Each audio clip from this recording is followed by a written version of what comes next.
Service costing हम लोग कर रहे थे। तो अपनी कॉस्ट एंड मैनेजमेंट अकाउंटिंग की सीरीज जो कि आप लोग अपने कॉस्ट गुरु से पढ़ रहे हैं, उसको आगे बढ़ाते हुए service costing which was for educational institutes transportation के हमने देखा जाए तो अभी तक हमने सारे क्वेश्चन ट्रांसपोर्टेशन इंडस्ट्रीज के कंटेक्स्ट में करे हैं, क्योंकि ये ज्यादातर क्वेश्चन जो है वो ट्रांसपोर्टेशन के कहीं ना कहीं आने के चांसेस रहते हैं। इसमें आपको मैंने बताया कि एक तरीके से टॉपिक के 2 स्टेप्स हैं। आप पहले कॉस्ट यूनिट कैलकुलेट करिए और उसके बाद ऑपरेटिंग कॉस्ट की स्टेटमेंट बनाइए। कॉस्ट यूनिट्स की बात करें तो बात हुई थी composite cost unit service costing में किए जाते हैं, ठीक है, जिसके एब्सोल्यूट और कमर्शियल 2 मेथड्स पढ़े थे। मेनली हम एब्सोल्यूट मेथड को फॉलो करते हैं, वेटेड एवरेज और इक्विवेलेंट भी मैंने आपको एक क्वेश्चन में बताया कि इंस्टीट्यूट जो है कई बार इक्विवेलेंट यूनिट्स भी निकालता है, जिसको मैं कंपैरेटिवली कम प्रायोरिटी दे रहा हूं। आप टेंशन मत लीजिए, आपको वेटेड एवरेज एब्सोल्यूट मेथड से यूनिट्स आप निकाल सकते हैं, कोई दिक्कत नहीं होगी, ठीक है जी। ये हमारा टॉपिक है और इसके हमने कुछ और क्वेश्चंस जो है बचे हैं जो कि डिफरेंट इंडस्ट्रीज के हैं, तो वो अब आप देखिए।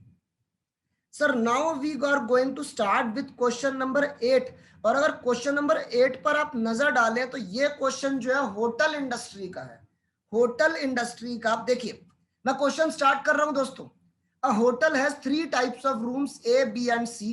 Suggest what rent should be charged for each type of room on the basis of following information. कहीं ना कहीं रेंट वर्ड इसने यूज किया है, कुछ और वर्ड भी यूज, जैसे होटल इंडस्ट्री में अब word can be used as tariff, कि आज जो होटल का बेसिकली रेट है एक तरीके से। तो 3 टाइप के रूम्स यहां दिख रहे हैं A, B, C। अब देखो बी टाइप के रूम्स का जो रेंट है वो 1.5 टाइम्स है सी टाइप रूम्स, और ए टाइप का जो रूम का रेंट है वो सी टाइप के रूम का डबल है। सी टाइप के रूम का डबल है। अब पता है जब ऐसे, अब जैसे कहीं ना कहीं मैं जज कर सकता हूं जो आंसर मांगा गया होगा वो यही होगा। अब ऊपर लिख तो दिया, तीनों टाइप के रूम्स का हमें रेट निकालना। सबसे बड़ी बात यह है कि होटल इंडस्ट्री में कॉस्ट यूनिट क्या यूज करोगे आप। शुरू में हमारी चर्चा हुई थी पर रूम पर डे, बात मानते हो ना। डिफरेंट कैटेगरीज के लिए आंसर निकालना है, कहीं ना कहीं यहाँ पर इक्विवेलेंट वाला तरीका भी यूज हो सकता है, ठीक है, जो जिसको मैं नहीं प्रायोरिटी में लेता हूं, क्योंकि जब भी एक रेट्स की कहीं ना कहीं रिलेशन, जैसे हमने जो पिछला क्वेश्चन किया था वहां पे यह था कि 4 किलोमीटर के बाहर से जो बच्चे आ रहे हैं उनकी फीस डबल है उनसे जो 4 किलोमीटर के अंदर से आ रहे हैं। तो यहाँ पर भी एक इक्विवेलेंसी शो हो सकती है, मैं आपको बताऊंगा। 20 ए टाइप के रूम्स है, 30 बी रूम्स है, 100 सी टाइप के रूम्स है, ठीक है। अब कहीं ना कहीं आपको ऑक्यूपेंसी भी देखनी पड़ेगी, क्योंकि ये बात भी हुई थी, पैसे उतने लोगों से लिए जाते हैं जितने लोग हमारी सर्विस ले रहे हैं। तो जितने रूम्स ऑक्यूपाइड है जाहिर सी बात है पैसे वो देंगे। नॉर्मली ए टाइप के 60% रूम, बी टाइप के 80% रूम और सी टाइप के 90% रूम्स भरे होते हैं समर में। विंटर में 20% of A type, 20% of B type and 50% of C type. मैं कहीं ना कहीं जज कर सकता हूं कि सी टाइप के रूम्स जो है वो सबसे सस्ते होंगे, क्योंकि उनकी ऑक्यूपेंसी ज्यादा है। कहीं ना कहीं हिंदुस्तान की बात करें सर तो डिमांड लॉ चलता है, जो चीज सस्ती होती है वो ज्यादा भरी होती है, इसलिए मैं जज कर रहा हूँ। होटल के खर्चे, स्टाफ की सैलरी साल की, रूम अटेंडेंट्स की सैलरी, ये स्टाफ अलग है रूम अटेंडेंट्स अलग है। रूम अटेंडेंट्स तो कहीं ना कहीं वो होते हैं जो वो क्या बोलते हैं, जैसे हाउसकीपिंग वाले हो गए उस टाइप से। इनका अच्छा ब्रैकेट में लिखा है व्हेन ऑक्यूपाइड। अब ए बी सी सबका समर और विंटर के हिसाब से रेट अलग है, जाहिर सी बात है पर डे है, और ऊपर लिखा है व्हेन ऑक्यूपाइड, तो कहीं ना कहीं ये जितना रूम्स ऑक्यूपाइड होते हैं उसके पॉइंट ऑफ व्यू से भी है। बाकी रूम अटेंडेंट्स जो है उनको गेस्ट से टिप्स भी मिलती है, तो जो उनको गेस्ट से टिप्स मिलती है वो हमारी होटल की कॉस्ट तो नहीं हुई ना, तो ये हमारे लिए इररेलेवेंट बात थी।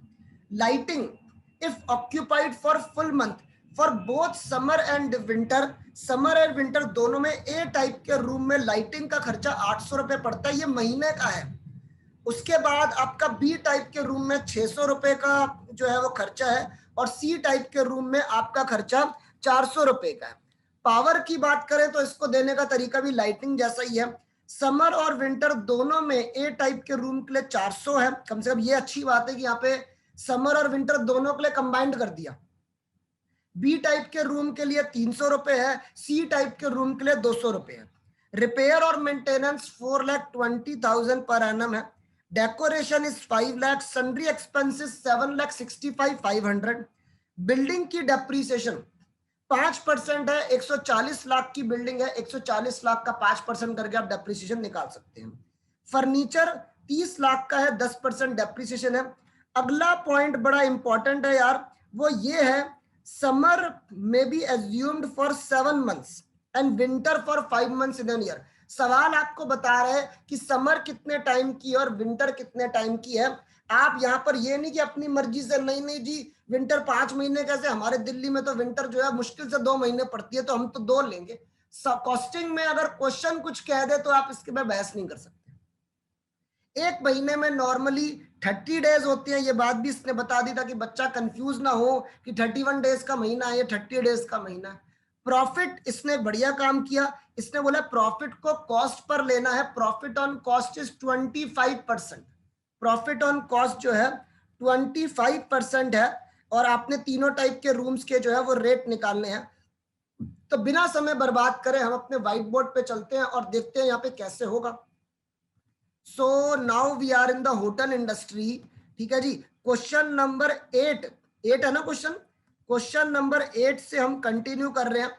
अब सर ऑब्वियसली आपको कहीं ना कहीं रेट देखिए, ऑपरेटिंग कॉस्टिंग का आप ओवरऑल बेस मत भूलिए। ये नहीं कि होटल में आ जाओगे तो ओवरऑल काम करने का कंसेप्ट ही चेंज हो गया भाई। अभी भी स्टेटमेंट ऑफ ऑपरेटिंग कॉस्ट हम कहीं ना कहीं बनाएंगे, स्टेटमेंट ऑफ ऑपरेटिंग कॉस्ट बनाएंगे। अच्छा, ये जो आप स्टेटमेंट बना रहे हैं ये एक बार देख लेते हैं कि साल का करना है या क्या करना है। भाई क्वेश्चन में कहीं ना कहीं समर विंटर ऐसे ऐसे है, तो एक काम करते हैं, ये जो हम स्टेटमेंट है ये हम एनुअली बना लेते हैं, एनुअल ही बना लेते हैं। अब सबसे बड़ी बात आती है कि सर वो जो कॉस्ट यूनिट है, रूम डेज वगैरह, इनकी कैलकुलेशन कर ले। भाई जैसे मैं पहले बोलता था मैं अब भी बोलूंगा, रूम डेज वगैरह इन सब की कैलकुलेशन करने का लॉजिक मेनली तब आएगा जब हम वेरिएबल रनिंग चार्जेस की बात करेंगे। यहां पर भी सबसे पहले आई am starting with standing charges. और आप भूल तो नहीं गए स्टैंडिंग चार्जेस क्या होता है। स्टैंडिंग चार्जेस बोले तो फिक्स्ड कॉस्ट, स्टैंडिंग चार्जेस बोले तो फिक्स्ड कॉस्ट। अब फिक्स्ड कॉस्ट की अगर बात करें, यहां पर देखिए फिक्स्ड कॉस्ट की अगर हम बात करें तो यहां पे आपका फिक्स्ड कॉस्ट शुरू से देखते हैं। सबसे पहले स्टाफ की सैलरी, स्टाफ की सैलरी जो है वो एक तरीके से फिक्स्ड कॉस्ट में आई गई पर मंथ सैलरी के हिसाब से। पर एनम सैलरी दे रखी है 22 लाख रुपए, 22 लाख रुपए स्टाफ की सैलरी दे रखी है। इसके बाद कहां गया भैया, रूम अटेंडेंट की सैलरी मैं रनिंग में लूंगा, वेरिएबल में लूंगा, because it is dependent upon our room occupancy and the number of days. Lighting ना, लाइटिंग भी कहीं ना कहीं पर रूम है, इसलिए मैं लाइटिंग को भी फिलहाल नहीं ले रहा, मैं अब ले रहा हूं रिपेयर्स एंड मेंटेनेंस।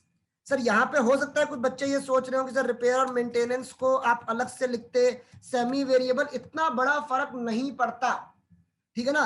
कहीं ना कहीं अगर मैं होटल की बात करूं, hotel is a entertainment business कहीं ना कहीं, तो यहाँ पे रिपेयर और maintenance it is not fully dependent upon कि होटल में कितने रूम भरते हैं नहीं भरते। रिपेयरिंग तो नॉर्मली होती होगी, होटल ने तो एनुअल मेंटेनेंस कॉन्ट्रैक्ट कहीं ना कहीं दे रखा होगा कि हर साल रिपेयर होती ही होती है, तो ये स्टैंडिंग की कैटेगरी में मैं लिख रहा हूं इसको।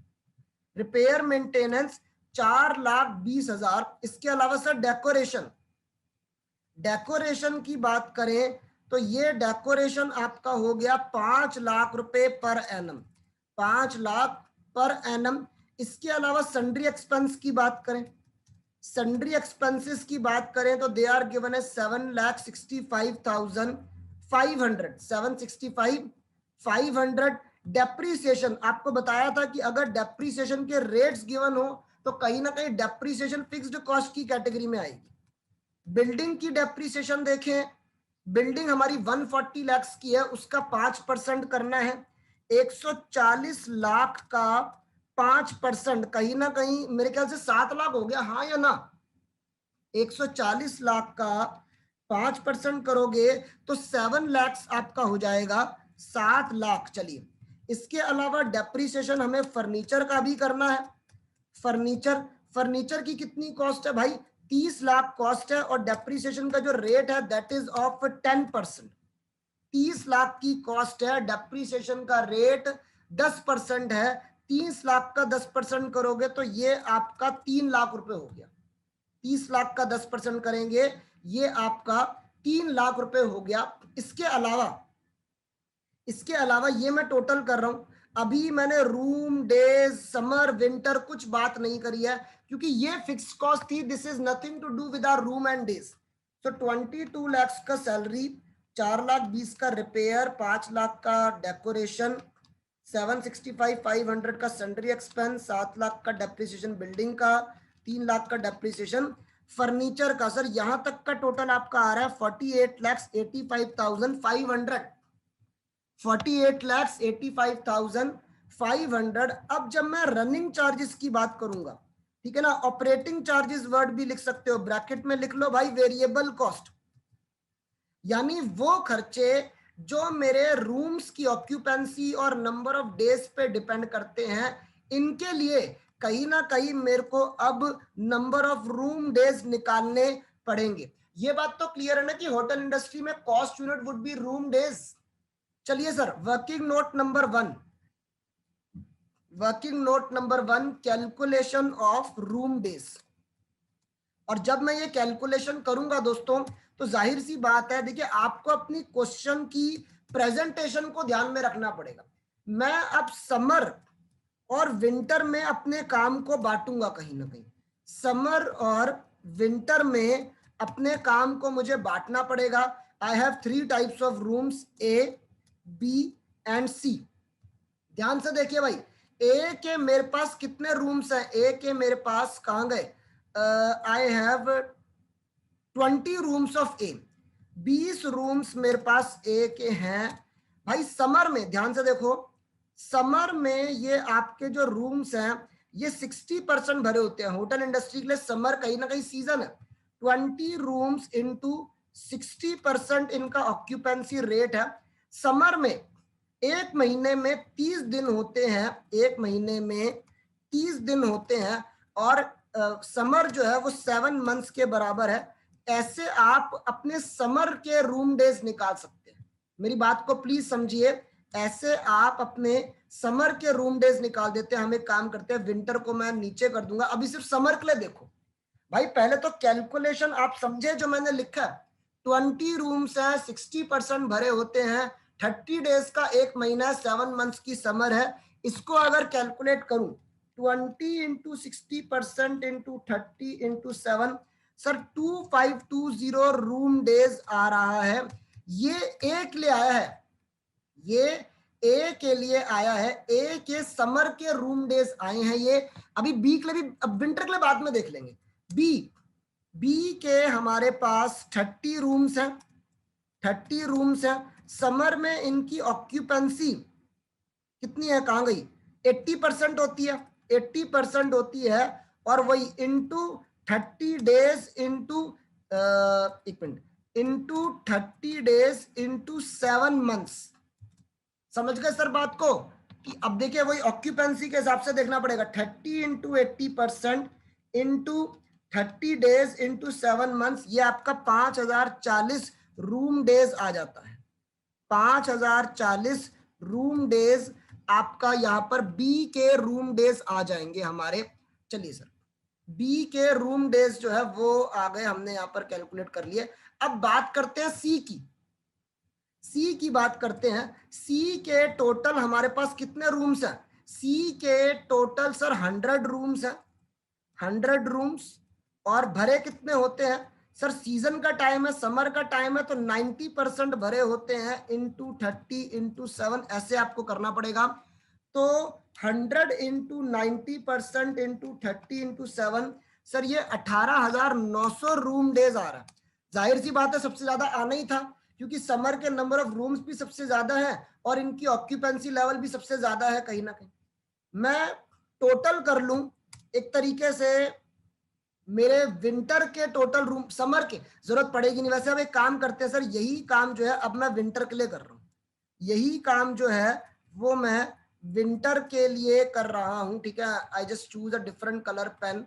चलिए, ए, बी एंड सी. ठीक है जी. ए में आपके रूम्स 20 रूम्स है. यार ये नंबर ऑफ रूम्स थोड़ी चेंज होंगे, ऑक्यूपेंसी जरूर चेंज हो सकती है. ए के 20 रूम्स हैं, विंटर में 20% भरे होंगे, 20% भरे होंगे इंटू 30 डेज एक महीने में. विंटर कितने महीनों की है? वैसे जाहिर सी बात है 7 महीनों की समर है तो 5 महीनों की विंटर होगी, 5 महीनों की विंटर होगी। अगर हम इसको सॉल्व कर लें, अगर हम इसको सॉल्व कर लें तो ए का हमारा रूम डेज आ जाएगा विंटर का, कितना आ रहा है 20 into 20% into 30 into 5, sir 600 room days आएगा। 600 रूम डेज आपका यहां पर आंसर जो है वो आपका रहेगा ए के केस में। चलिए बी की बात करूं, बी की बात करूं, बी के जो नंबर ऑफ रूम्स हैं वो तो 30 ही है।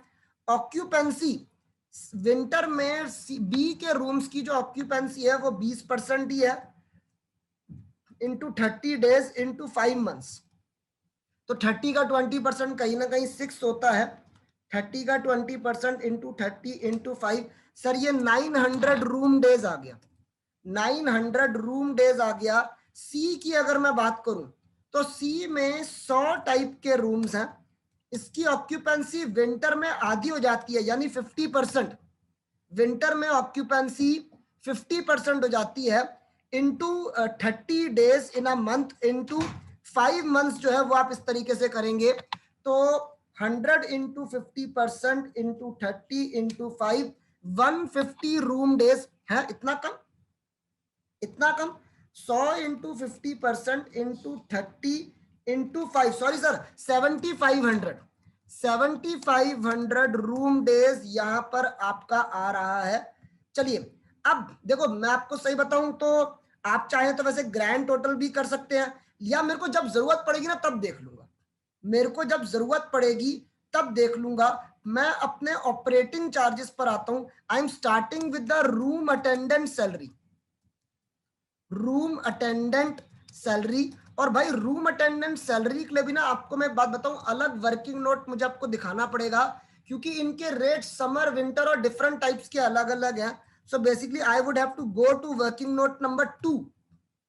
ध्यान से देखिए सर, वर्किंग नोट नंबर 2 जो है वो मैं यहां पर आपको दिखा रहा हूं। अब देखिए रूम अटेंडेंट की सैलरी की बात हो रही है, ए बी और सी वाले रूम्स के लिए, ठीक है। एक तरफ समर का दिखा देते हैं, समर, और दूसरी तरफ विंटर के लिए दिखा देते हैं, विंटर। चलिए अब देखो ए में जो रेट है वो 40 रुपीज पर डे है। सर आप प्लीज कोई बच्चा ये ना समझे कि 40 रुपीज पर डे सारे ए के रूम्स को मिला के से 40 मिलता है, यार इतना गरीब आदमी को मत मारो, ठीक है। 40 रुपए पर रूम पर डे है, कहीं ना कहीं ऊपर लिखा है व्हेन ऑक्यूपाइड, तो ये बात डिनोट करती है कि जब ऑक्यूपाइड होगा तब उसे देखा जाएगा। तो यहाँ पे नाउ अब सर मैंने ऑलरेडी निकाल रखा है कि मेरे समर के ए के रूम डेज जो है वो 2520 है। यहाँ पर किसी बच्चे को 40 को इंटू डेज वो फिर से करे, फिर से वो रूम देखे, अबे रूम डेज हमने देख तो लिया ऑलरेडी 2520, दोबारा क्यों करना है। तो ऐसे आप बेसिकली 40 इंटू 240, 40 इंटू 240 ये मेरे समर का हो गया। अगर मैं विंटर की बात करूं तो विंटर के लिए ए का रेट है 60, ठीक है ना। विंटर भैया ज्यादा ठंड होती है, रूम अटेंडेंट ज्यादा पैसे ले रहा है। 60 इंटू विंटर में ए के रूम डेज है 600। आप इन दोनों को निकालिए, मैं पूरा पहले पूरा काम करूं।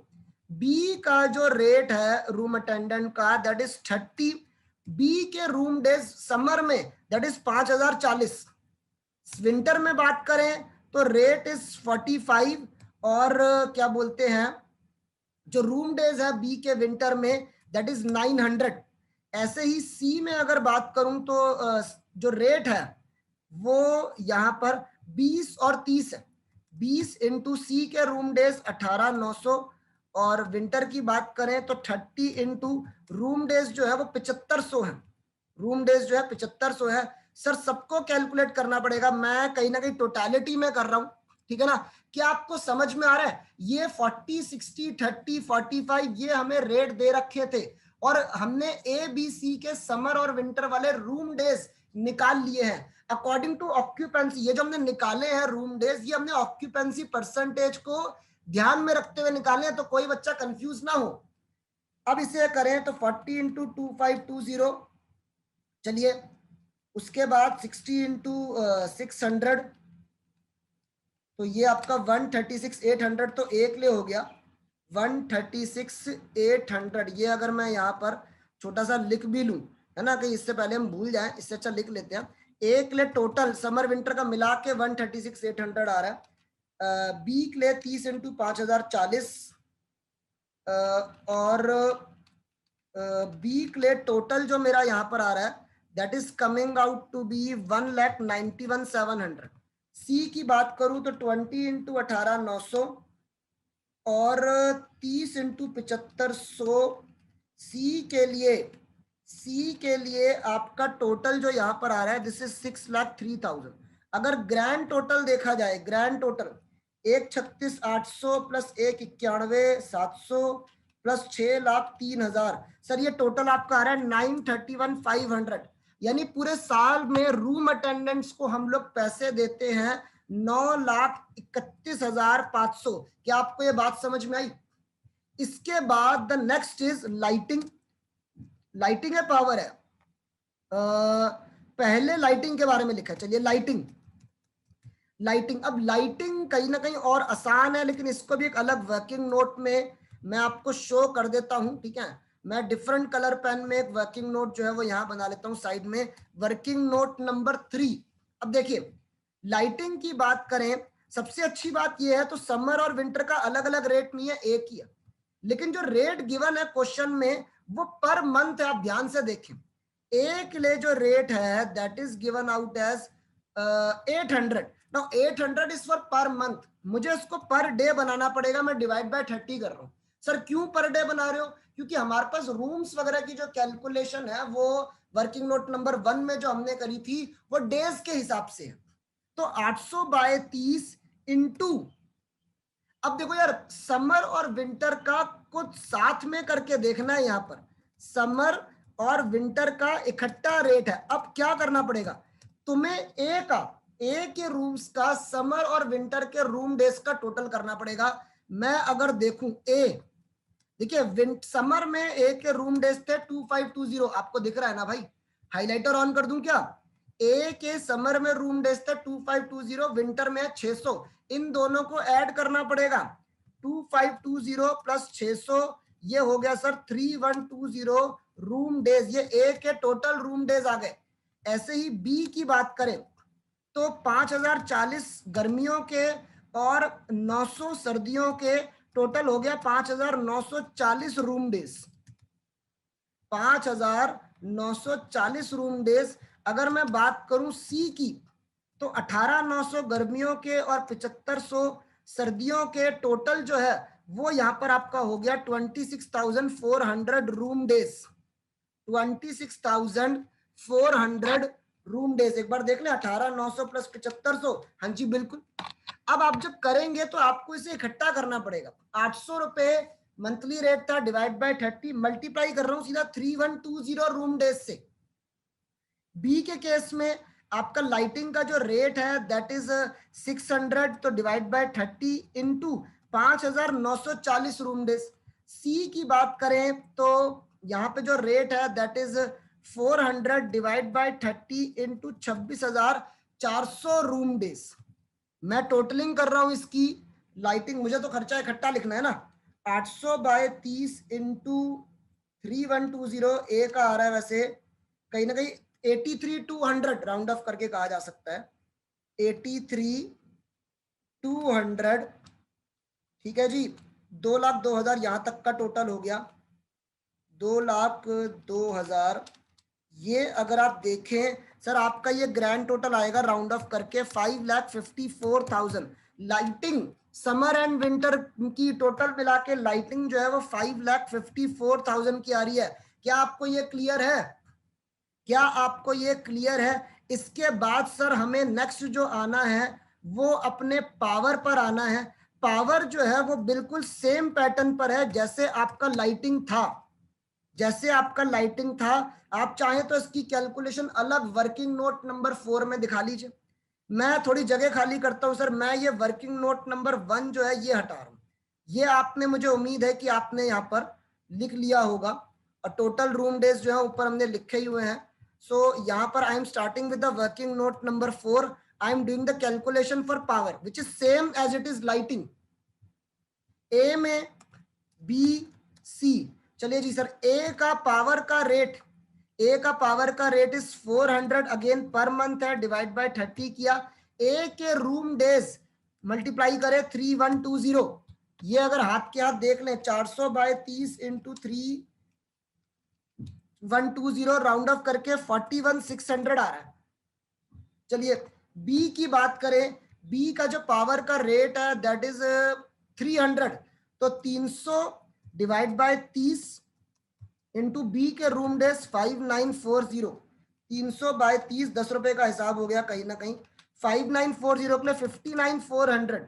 सी की अगर मैं बात करूं, सी में पावर का rate is 200, so 200 by 30 into 26400, 26400 into 26400। देखिए कहीं ना कहीं आप देखें तो सी के रेट्स भी कंपैरेटिवली कम है, 1,76,000 ये राउंड ऑफ करके आएगा। सी मैं कहीं ना कहीं बता सकता हूं कि सी सबसे बेकार टाइप के रूम्स होते होंगे, सबसे सस्ते भी होंगे, और आप देख सकते हो उनमें जो खर्चे हैं वो भी कंपैरेटिवली कम हो रहे हैं।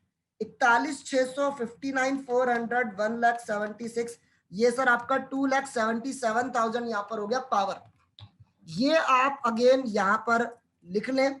इसके अलावा हमारे और कोई खर्चे तो नहीं है ना, और कोई खर्चे तो नहीं है, वो सब हमने लिख लिए जी। अब आप ये अपना, मैं तो वेरिएबल कॉस्ट को ग्रैंड टोटल करके आउटर कॉलम में लेकर आ रहा हूं, उसके बाद ऑब्वियसली मुझे टोटल कॉस्ट करनी है, और यहां पर जो प्रॉफिट है वो भी कॉस्ट पे ही डिपेंडेंट है, जो प्रॉफिट है वो भी कॉस्ट पे ही डिपेंडेंट है। 931,500 plus 554 plus 277 variable cost. Sir variable cost जो मेरी आ रही है that is coming out to be 17,62,500, 17,62,500 ये आपकी कॉस्ट हो गई।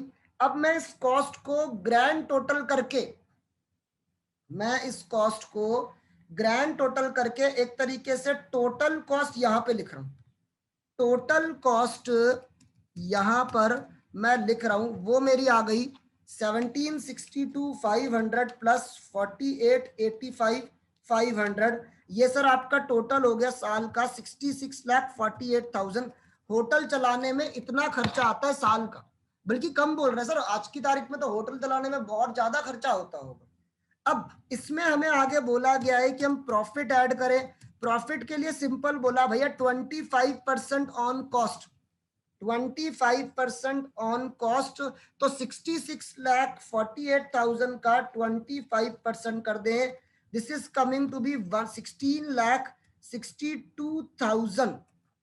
चलिए तो एक तरीके से आपको जो टोटल रेंट कलेक्ट करना पड़ेगा अपने होटल के लिए वो कितना होगा, आप अगर यहां पर ऐड करें 66,48,000 प्लस 16,62,000, दिस इज 83,10,000।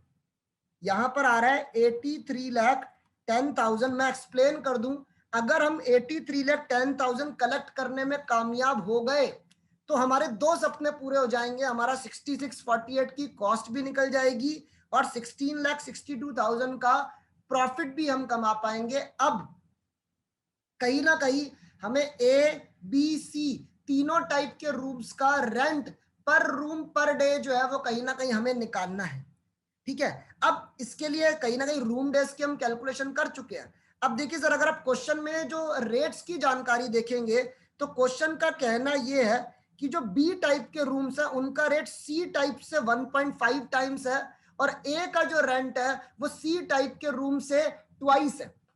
अब देखिए एक तो हमारा वो एक्स वाला तरीका होगा, और मैं आपको इक्विवेलेंट वाला तरीका भी यहां पर दिखा देता हूं। अब सर सबसे बड़ी बात यह है कि आप एक्स जो है वो किसको लेंगे। अब जैसे इस क्वेश्चन में लिखा है, मैं आपको दिखा भी देता हूं, क्वेश्चन के दर्शन करा देता हूं कि बी का जो रेट है वो सी के रूम से 1.5 टाइम्स और ए का जो रेट है वो सी के रूम से डबल है। तो भाई बेस क्या है, मैंने हमेशा सिखाया शुरू से कि बेस, जो बेस इंफॉर्मेशन है उसे एक्स लेना है। तो सी टाइप के रूम्स के रेट को आप एक्स लेट कर सकते हैं। देखिए मैं क्या लिख रहा हूं, मैं क्या लिख रहा हूं, let the rent, rent word use किया क्वेश्चन में, मैं भी रेंट कर रहा हूं, लेट द रेंट पर रूम पर डे, ठीक है, या ऐसे लिख रहा हूं लेट द रेंट पर सी रूम पर डे, इसको मैं ले रहा हूं एक्स। आई होप आपको समझ में आ रहा है कि एक्स किससे लेना है, जिसके बेस पर बाकी चीजें डिपेंड करती हैं। कहीं ना कहीं जो आपका रेंट बी टाइप के रूम्स का हो गया, ठीक है ना, बी टाइप के रूम्स का हो गया, वो क्या लिखा है, सी का 1.5 गुना, सी का 1.5 गुना, तो 1.5x हो गया, 1.5x हो गया। और अगर आप रेंट की बात करें ए रूम्स की, ए रूम्स की, तो वो सी का डबल हो गया, यानी 2x हो गया। सर अब देखिए ये रिलेशन आपको ढंग से देखना पड़ेगा। ऐसे भी हो सकता है कि सी पर डिपेंड करे बी और ए डिपेंड करे बी पर। कहीं ना कहीं अगर आप देखें तो इनकी अगर मैं आपस की रेशो देखूं, अगर मैं इनकी आपस की रेशो देखूं तो सिंपल सी बात है, आप रेशो ये बोल सकते हैं ना, क्यों इतना दिमाग लगाना, 1:1.5:2, ये एक तरीके से रेशो हो गई। ये रेशो को मैं इक्विवेलेंट में आपको समझाऊंगा। अब देखिए सी के हमारे रूम पर डे का रेट हमने लिया एक्स, ठीक है, यहां पे मैं अपना पेन कलर चेंज करता हूं। देखिए भाई हमें अल्टीमेटली 83,10,000 साल के कमाने हैं, सीधी सी बात है। अब देखिए सी के टोटल रूम डेज हमारे 26,400 थे और हम पैसे लेते हैं एक्स। बी के टोटल रूम डेज हमारे 5,940 थे और हम पैसे लेते हैं 1.5x। ए के हमारे टोटल रूम डेज 3,920 और हम पैसे लेते हैं 2x। भाई बच्चों को भाई ये ध्यान रखना, ये नहीं कि x के साथ a लिख दिया, ए बी सी का रिलेशन देखना पड़ेगा। 26,400x plus 5,940 into 1.5x plus 3,920 into 2x, और टोटल मिला के जो हमें कलेक्शन करनी है वो हमें साल की करनी है 83,10,000। ये मेरा सिंपल तरीका है समझने का। इसको अगर हम सॉल्व करें तो अभी देखिए, अभी किसी के दिमाग में ये तो नहीं आ रहा सर आपने जो वैकेंसी है, जो रूम्स खाली है उनको तो देखा नहीं यार, ये 26,400 5,940 सब वो ऑक्यूपेंसी परसेंटेज को ध्यान में रखकर ही तो निकाले हैं। 26,400 प्लस 5,940, जब 5,940 को 1.5 से मल्टीप्लाई करना है, 8,910 आ रहा है, और 3,920 को 2 से 8,910 प्लस 26,400, सर ये आपका 43,150x आ रहा है। 43,150x equal to 83,10,000। अगर आप इसमें x को देखें तो 83,10,000 डिवाइड बाय 43,150 आप करें तो 8310 डिवाइड बाय 43,150, 43,150। भाई यहाँ पर मुझे ऐसा लग रहा है कुछ छोटी मोटी गलती हो रही है सर, कुछ छोटी मोटी गलती हो रही है आंसर, क्योंकि कुछ डेसिमल में आ रहा है, कुछ मैंने मल्टीप्लाई वगैरह करने में कोई गलती हमारी, कुछ silly mistake. I think statement of cost में तो कोई गलती है नहीं। यहाँ पर एक बार देख लें, बी का रेट 1.5 है, अच्छा ठीक है। 26,400x प्लस 590, एक बार मल्टीप्लाई करने में देखता हूँ कहीं मैंने कोई गड़बड़ी कर दी। 5,940 इंटू 1.5, अच्छा 8,910, 8,910 और 26,400, सर 43,150 ही आ रहा है। एक सेकेंड, ये सर कुछ यहाँ पर एक मिनट एक चीज हम देख लें, यहाँ पर एक पॉइंट मैं देख लेता हूँ। आई थिंक कॉस्ट में तो कोई गलती नहीं है और ना ही हमारे रूम डेज में। एक सेकेंड, क्वेश्चन को मैं दोबारा देखना चाहूंगा। आप लोगों को कोई लग रहा है जरूर हमारी कोई ना कोई सिली मिस्टेक ही रहती है, कई बार सिली मिस्टेक ही रहती है। रूम अटेंडेंट, लाइटिंग, डेकोरेशन, ये सब हो गया। समर इतने महीने की, ये इतने महीने का आंसर निकालना रहता है। सर क्या गड़बड़ी हो रही है यार, क्या गड़बड़ी हो रही है? सी के रेट को हमने क्योंकि रूम पर डे है, ये 26,400, ये 5,940, ये सब हमारा साल का, ये समर और विंटर को मिलाकर हमारे रूम डेज हैं। सी का हमने एक्स लिया है, बी को हमने 1.5x और ए को हमने सी का डबल यानी 2x लिया है। तो क्या दिक्कत आ रही है भाई? ओहो, सिली मिस्टेक मैंने कहा था ना, ए का समर और विंटर का जो रूम डेज है वो 3,920 नहीं है, 3,120 है। सामने लिखा हुआ है यार स्क्रीन पे, जब हमने वो लाइटिंग की कैलकुलेशन में लिखा हुआ है 3,120, ठीक है ना भाई? ये छोटी मोटी सिली मिस्टेक हो जाती है। ए का 3,120, बी का 5,940, देखो जल्दी से, तो 5,940 इंटू 1.5, ये तो ठीक ही था, 3120 इंटू 2 प्लस 8910 प्लस 26400, सर ये 41150 हो रहा है। मेरे को आई होप आप लोगों ने ये गलती नहीं करी होगी, आप लोगों ने मेरी भी गलती को पकड़ लिया होगा। 41150x 41550, तो ये जब हम ठीक करेंगे यहाँ पर, ये जो इस आखिरी काम को मैं ठीक कर लेता हूं, तो एक तरीके से मेरा जो x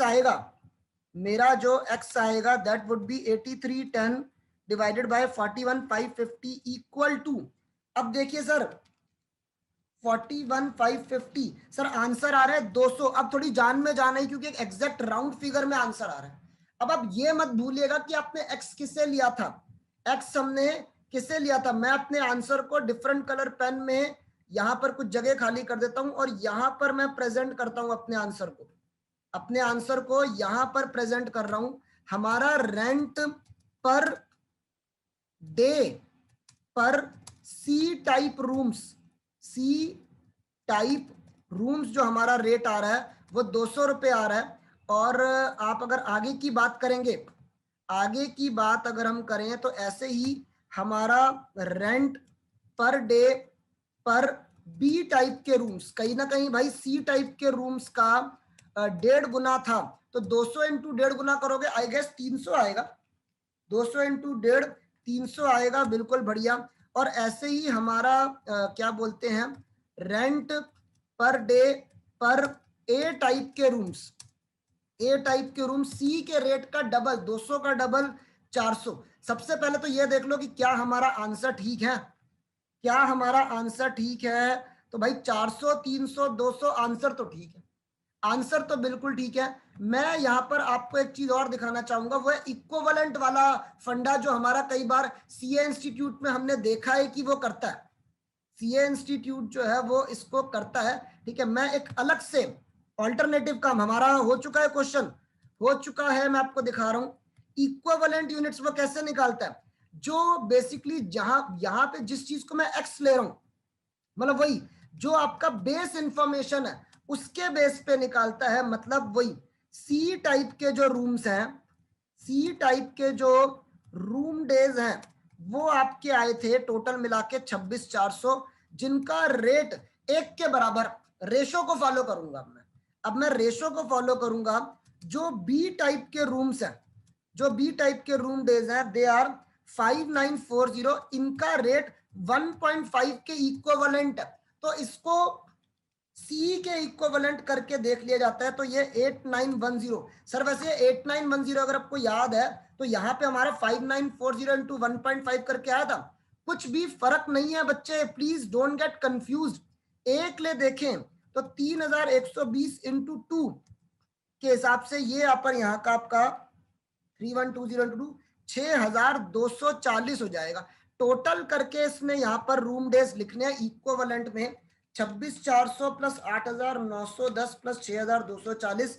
एक तरीके से जो हमारा एलएचएस में एक्स के साथ नहीं आया था 41550 इक्विवेलेंट रूम डेज, ऐसे करके कई बार लिखा जाता है 41550 इक्विवेलेंट रूम डेज। अब ये क्या करेगा, वही आपका 8310 डिवाइडेड बाय 41550 करेगा, आंसर 200 आएगा। घूम फिर के आप वहीं पहुंच रहे हैं, ये उसी में एक्स लेकर नहीं कर रहा, उसी को इक्विवेलेंट लेकर कर रहा है। मैं जनरली बता रहा हूं, मैं जब काम करता हूं तो मैं इक्विवेलेंट वाले काम से नहीं करता। ये इक्विवेलेंट बच्चे को समझाना मुझे कंपैरेटिवली मुश्किल लगता है कि मैं उसको बोलूं कि मैंने बी को ए की सी की भाषा में लिख दिया, बी के रूम्स डेज को ए के रूम डेज को सी की भाषा में लिख दिया। ये बात शायद मुझे लगता है आसानी से हजम नहीं होती, इसलिए मैं तो कहीं ना कहीं वो बचपन वाला हथकंडा यूज करता हूं, एक्स वाला।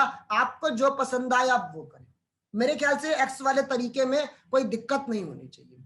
Now sir we are done with the question number 8 and now we have to start with our question number 9।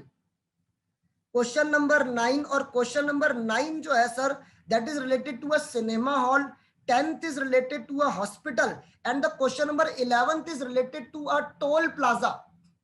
जो वो ब्रिजेस में टोल वोल होते हैं ना, वो भी एक टाइप की सर्विस एंटिटी है। तो बेसिकली आपके आखिरी के चारों क्वेश्चंस में चारों ही अलग अलग क्या बोलते हैं इंडस्ट्रीज के करा रहा हूँ, सर्विस इंडस्ट्रीज ही है वैसे तो, ठीक है। और इसके ऑब्वियसली एडिशनल क्वेश्चंस आपको अपने आप प्रैक्टिस करने पड़ेंगे, ठीक है, बिना मेहनत के कोई काम नहीं होता है। Question number 9, the city pride theatre has revealed the following estimates for their cinema hall. Sir cinema hall की बात हो रही है, क्या सिनेमा हॉल का कॉस्ट यूनिट हमारा डिस्कस हुआ था, पर सीट पर शो, आपको याद है। और सर ये जो क्वेश्चन नंबर 9 है ये सीएमए के स्टडी मॉड्यूल में गिवन है, ये बता रहा हूं। देखिए एक मैनेजर की सैलरी 8,000 पर महीना, 10 डोर कीपर्स रखे हैं 2,000 पर महीना ईच, ठीक है ना, 2 ऑपरेटर्स हैं 4,000 per month each, 4 booking clerks हैं 2,500 पर मंथ ईच। बाकी खर्चे electricity, carbon, miscellaneous expense, advertising. अब एडवर्टाइजिंग में देखिए एक पॉइंट है, 7,50,000 रुपीज की एडवर्टाइजिंग कॉस्ट है। और इसमें यह भी लिखा है कि हम जो हॉल में जो एडवर्टाइजमेंट दिखाते हैं उससे हमारी 25,000 रुपए की कमाई होती है। थोड़ी सी अब नॉर्मल बात है कि तुम एडवर्टाइजमेंट में खर्चा ज्यादा कर रहे हो और रिवेन्यू तुम्हें कम आ रहा है, तो ऐसा कौन सा हॉल पागल थोड़ी बैठा है जो एडवर्टाइजमेंट करने में खर्चा ज्यादा लगा रहा है और एडवर्टाइजमेंट से इनकम कंपैरेटिवली कम हो रही है। हायर ऑफ फिल्म, सर आप फिल्म दिखाने की बात करते हैं तो फिल्म भी तो हॉल ओनर को लानी पड़ती है, हॉल ओनर ने खुद थोड़ी बनाई है पिक्चर, प्रोड्यूसर से लेनी पड़ती है, डिस्ट्रीब्यूटर बीच में होते हैं। 15 लाख रुपए पर फिल्म ऑन 15 फिल्म्स। कहीं ना कहीं ये आइडिया लगता है कि हमारे हॉल में साल की 15 फिल्म दिखाई जाती है। एडमिनिस्ट्रेटिव एक्सपेंसेस 80,000, प्रीमाइसेस 60 लाख रुपए के हैं और इन्हें डेप्रीशिएट करना है 15 सालों में। प्रोजेक्टर और बाकी के इक्विपमेंट्स 25 लाख के हैं, डेप्रीशिएट करना है 25% पर एनम के हिसाब से। अब देखिए हमारे रोज के 3 शोज दिखाने का प्लान है, 360 days in an year. Capacity हमारे हॉल की 625 सीट्स की कैपेसिटी है। 625 कैसे बट रखा है, लोअर क्लास में 250 सीटें हैं, अपर क्लास में 250 सीटें हैं और बालकनी में 125 सीटें हैं। 20% of the seats are estimated to be vacant. Totality में हमारी 20% सीटें खाली रहेंगी। The weightage is to be given to the 3 classes. Sir ये वाली लाइन पढ़कर ना बच्चे को, जैसे अभी अभी वैकेंसी की बात हुई और इसके बाद एकदम से ये लाइन आ गई, कई बार देखने में लगता है कि जो वैकेंसी है वो मैं इस रेशो में लगाऊंगा, यानी लोअर क्लास में 250 का, कहीं ना कहीं क्या कहते हैं जो 20% टोटलिटी में 625 का निकाल देंगे और 1 to 3 की रेशो में बांट देंगे, वो हमारी लोअर, अपर और बालकनी में वैकेंसी होगी। आप ऐसे भी जा सकते हैं, ये ज्यादा सिंपल है। ये जो वेटेज दी गई है तीनों क्लास की, ये मेन वेटेज जो होती है वो रेट की होती है, जो रेशो अभी पिछले कई क्वेश्चन में आप जो मैं रेशो बना रहा हूं वो रेशो रेट्स की है। बेसिकली मैनेजमेंट चाहती है कि वो 25% प्रॉफिट कमाए on proceeds and we have to find out the rate for each class, for each class. कहीं ना कहीं जब मैं कॉस्टिंग का इंट्रो देता हूं तो भी मैंने सिनेमा हॉल वाला एग्जांपल लिया है, तो हम इसको भाई जल्दी से कर लेते हैं। चलिए जल्दी से कर लेते हैं। तो इसमें कहीं ना कहीं स्टेटमेंट ऑफ कॉस्ट का ढांचा मेरा काम आ जाएगा, ठीक है, स्टेटमेंट ऑफ ऑपरेटिंग कॉस्ट, और कहीं ना कहीं क्या बोलते हैं एनुअल तौर पे ही करना है, एनुअल हमें ही करना है। और यहाँ पर क्योंकि ये जो मेन, वैसे सही बताऊं तो स्टैंडिंग और रनिंग जो ये शब्द थे ये मेन ट्रांसपोर्टेशन इंडस्ट्री में सटीक बैठते थे, ट्रांसपोर्टेशन इंडस्ट्री में, लेकिन यहाँ पर भी कुछ ना कुछ हम फॉलो करेंगे। अब जैसे मैं बात करूंगा, अगर if I am starting with the standing charges, तो मैं पहले सैलरीज से बात कर रहा हूँ। सैलरीज, सैलरीज में एक हमारे मैनेजर साहब हैं, मैनेजर साहब हैं एक, जिनको हम 8,000 पर महीना सैलरी देते हैं। और क्योंकि मैं कैलकुलेशन साल के लिए कर रहा हूं तो मैं 8,000 इंटू 12 कर दूं, 8,000 इंटू 12, तो मैनेजर सैलरी जो है वो यहाँ पर आपकी 96,000 हो गई। इसके अलावा you have 10 door keepers, 10 door keepers, तो इनकी सैलरी को अगर मैं देखूं तो सैलरी जो है that is basically 2,000 per month each. पहले तो इंटू 12 करके साल का कर दिया और इंटू 10 करना पड़ेगा क्योंकि टोटल मिला के हमारे पास 10 डोर कीपर्स है। तो 2,000 इंटू 12 इंटू 10, सर 2,40,000 सैलरी हो गई आपके डोर कीपर्स की। इसके अलावा यू हैव 2 ऑपरेटर्स, ऑपरेटर्स हैं, तो ऑपरेटर्स की जो सैलरी है that is given as 4,000 per month each, तो इंटू 12। और कितने ऑपरेटर हैं? 2। कितने ऑपरेटर हैं? 2, तो 4000 इंटू 12 ऑब्वियसली 48,000 इंटू 2, यार ये 96 ही हो गया। 96,000 मेरे ऑपरेटर्स की सैलरी हो गई। इसके अलावा 4 बुकिंग क्लर्क्स हैं, तो बुकिंग क्लर्क्स में आपका क्या बोलते हैं 2500 पर महीना इंटू 12 और 4 है ना, हाँ जी, इंटू 4 आपको और करना पड़ेगा। 2500 इंटू 12 इंटू 4, ये कहीं ना कहीं 1,20,000 हो जाएगा। हाँ जी बिल्कुल 1,20,000। ये हमारी सारी सैलरीज है। चलिए ये हमने सारी सैलरीज लिख ली। इसके अलावा salaries was my first point. Next मेरा खर्चा हो गया इलेक्ट्रिसिटी की बात करूं तो आपका एनुअल एक्सपेंस जो है that is given out as 12 lakh given है। इसके बाद आपके पास आ रहा है आपका कार्बन। ये कहीं ना कहीं जो वो होता है पिक्चर चलाने के लिए जो प्रोजेक्टर लगता है, उसमें कार्बन का यूज जो है वो हो सकता है। आपके कार्बन के एनुअल एक्सपेंसेस जो है that is given out as 3 lakh. इसके बाद बात करें मिसलेनियस एक्सपेंसेस की बात करें तो ये आपको गिवन है सर 1,50,000। इसके बाद वी हैव एडवर्टाइजिंग है ना, हाँ जी एडवर्टाइजिंग। इसमें देखो यार एडवर्टाइजिंग में 7.5 लाख खर्चा हो रहा है, जिसमें से 25,000 रुपए की आपको वसूली हो जाती है। तो इट्स लाइक जैसे कॉस्ट शीट में स्क्रैप वैल्यू होता था, तो बेसिक लॉजिक था रिकवरी को कॉस्ट में से लेस कर लीजिए। 7.5 लाख में से 25,000 रिकवर हो गया, तो आपकी नेट कॉस्ट जो है वो 7,25,000 हो गई। इसके बाद अगर हम बात करें एडमिनिस्ट्रेशन, मैं सर अपनी हायर ऑफ फिल्म्स को कहीं ना कहीं रनिंग में लिखना चाह रहा हूं, इसलिए क्योंकि वो पिक्चरों पे डिपेंड कर रहा है। मेरे जो एडमिन एक्सपेंस है दे आर 80,000, और हमारे पास यहाँ पर डेप्रीसिएशन भी है।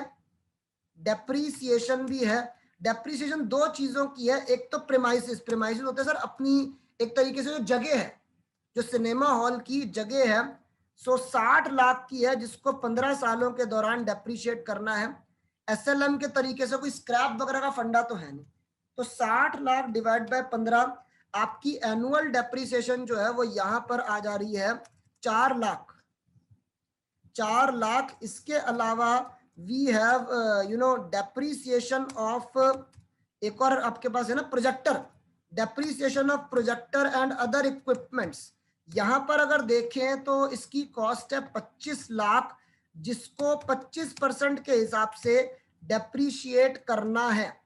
25 लाख का 25% के हिसाब से डेप्रीशिएट करना है। ये डेप्रीशिएशन हो गई 6,25,000। सर मैंने बहुत सारे खर्चे लिख लिए, कहीं ना कहीं मेरा हायर ऑफ फिल्म्स रहता है, जिसको मैं अपना रनिंग चार्जेस यानी या ऑपरेटिंग चार्जेस वर्ड, ठीक है ना, रनिंग चार्जेस वर्ड थोड़ा ज्यादा ट्रांसपोर्टेशन में अच्छा लगता है, ऑपरेटिंग चार्जेस वर्ड आप दे सकते हैं। It's variable cost. तो जो भी खर्चा मेरे काम पे जो खर्चा डिपेंड करता है ना, उसको मैं वेरिएबल बोलता हूँ। अब इस क्वेश्चन में देखें तो हमारे पास एक ही खर्चा है, वो है हायर ऑफ फिल्म्स की पिक्चर को किराए पे लाए हम लोग, पिक्चर लेकर आए भाई। पर फिल्म जो हमारा हायर चार्जेस है दैट इज बेसिकली 15 लाख, और 15 पिक्चरें साल में दिखाने का प्लान है। अब सर यहाँ पे बहुत बच्ची गलती करते हैं, 15 इंटू 15 के हिसाब से अगर आप देखेंगे तो this comes out to be 2,25,00,000। 2,25,00,000। जब भी बड़ी फिगर की बात आती है तो बच्चे कई बार गलती कर देते हैं। अच्छा फिक्स्ड कॉस्ट को टोटल कर लूं, 96 2,40,000, अगेन 96 1,20,000, 12 लाख, 3 लाख, 1.5 लाख, 7,25,000, 80,000, 4 लाख और 6,25,000। ये सर आपका यहां पर बैठ रहा है 40,32,000। 40,32,000। अगर मैं टोटल कॉस्ट देख लूं, मैं ऊपर लिख रहा हूं टोटल कॉस्ट देख लूं तो 40,32,000 प्लस 2,25,00,000, सर ये आपका आता है 2,65,00,000, 32,000, 2,65,32,000 ये मेरी कॉस्ट है। जाहिर सी बात है प्रॉफिट भी चार्ज करना है। प्रॉफिट के लिए क्या कह रहा है क्वेश्चन, प्रॉफिट के लिए क्या कह रहा है, प्रॉफिट के लिए लिखा है 25% on gross proceeds, 25% on proceeds. यही ऐसा ही पॉइंट मैं अपने इंट्रोडक्शन में रखता हूं, प्रोसीड्स मतलब रेवेन्यू, ठीक है ना। अब वही ये यार पुश्तैनी प्रॉब्लम कितनी बार कर चुके हैं, प्रोसीड्स को 100 मान लिया तो प्रॉफिट 25 हो गया, कॉस्ट 75 के बराबर हो गई। नाउ यू कैन डू 265, 32,000 अगर क्या बोलते हैं 75 के बराबर है तो 25 कितना, ये करके आप अपना प्रॉफिट फिगर निकाल सकते हैं। तो एक तरीके से 1/3, 2,65,32,000 डिवाइडेड बाय 3 अगर करूं तो प्रॉफिट का अमाउंट यहां पर आएगा सर, प्रॉफिट का अमाउंट आएगा 88,44,000। इसको ऐड करोगे तो प्रोसीड्स हो जाएगा 88,44,000 प्लस 2,65,32,000, प्रोसीड्स आ रहे हैं 3,53,76,000। So basically you would have to collect 3,53,76,000 in an year overall from your cinema hall.